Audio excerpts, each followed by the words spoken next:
welcome Your Excellency. Thank you so much for joining us. Please take your seats. Thank you.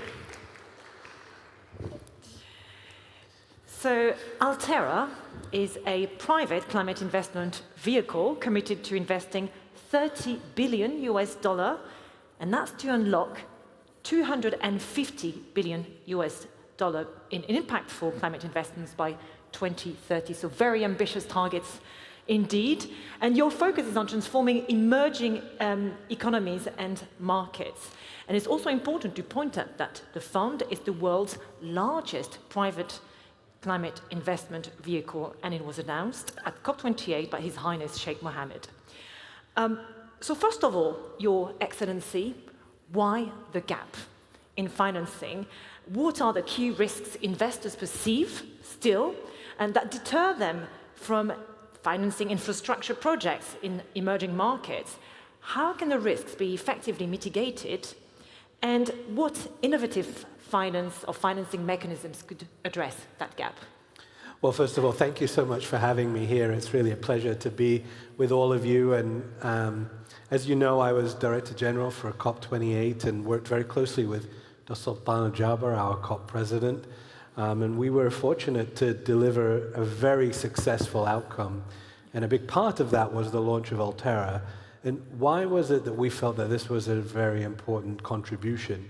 And that was because as we traveled around the world speaking to different stakeholders, governments, different entities, we understood very clearly, and we saw this in COP29, that the big gap when it came to climate and investing in climate was the capital. And you've heard Dr. Sultan many times talking about making capital more available, accessible, and affordable. And when we traveled around, we tried to understand, well, where was the problem? Because when we spoke to people from finance, they said, well, we have lots of capital, but there are no projects to invest in. And then when we spoke to project developers on the ground, particularly in the Global South, they're like, we've got tons of projects, but there's no capital to come behind it. And I think that what we saw was that there was a mismatch there, and that this was something that we as the UAE were in a unique position to do. And thanks to the guidance and vision of our president, His Highness Sheikh Mohammed bin Zayed, who we can't underestimate how much of a leader he has been when it comes to these matters, really has been investing in climate and investing in the transformation for years. We have Masdar today, one of the largest renewable energy companies in an oil and gas producing country because of the vision of His Highness. And so investing in climate and the transition to a cleaner world has been something that our government and our leadership have been focused on for many, many years. We know that there are real challenges out there that need to be overcome.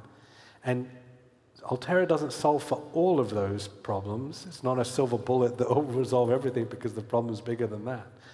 But it helps to address that issue of mobilizing capital. And how does it do that? We do that in a very, very unique way. We know that there are traditional finance houses out there that are providing capital. And what we did was, through our 30 billion fund, we have two funds, transformation and acceleration. Transformation is 5 billion in catalytic capital that is focused for the Global South. And acceleration is 25 billion of catalytic capital that acts globally. Through these two funds, we can work in unique ways. We've invested across 7 strategies with 3 partners, Brookfield, TPG, and BlackRock. And most excitingly, with 3 strategies that are focused on the Global South. Brookfield and TPG, we've seeded 2 Global South funds.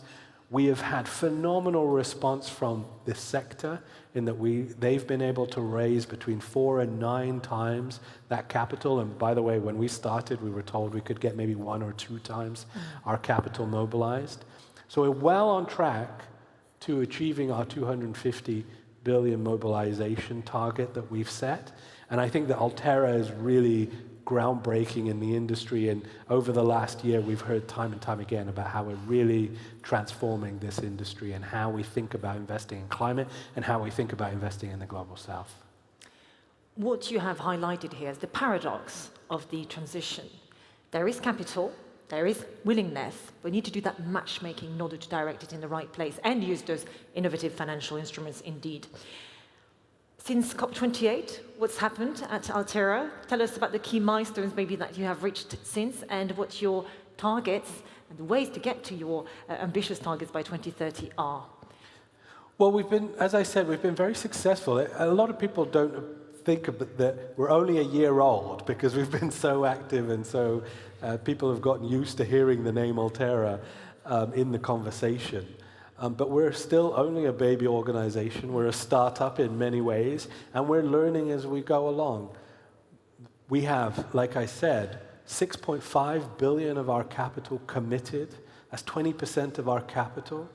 We have 1.5 of our 5 billion that's for the Global South committed through these funds. We're well on track to achieving our goal of 250 billion. I'm supremely confident today that we're going to get there. And what we're seeing now is that the industry is coming behind us, and so they're putting their hard capital into these funds that we've created with our partners. Now we need to see that being deployed on the ground. By the way, we already today see investments happening on the ground, and we have some exciting investments coming up in the coming months, so please stay tuned and look out for some of the investments that we're going to be making that are going to have a significant effect on how we invest in the Global South. But I think that we are laser focused on what is our mission. Our mission is to show that investing in climate, investing in the Global South, investing in resilience, investing in a new form of finance is the future. And that's what I think is exciting about Altera, is that we are building the future. We're investing in a new way of doing business, and I think that that's very, very exciting.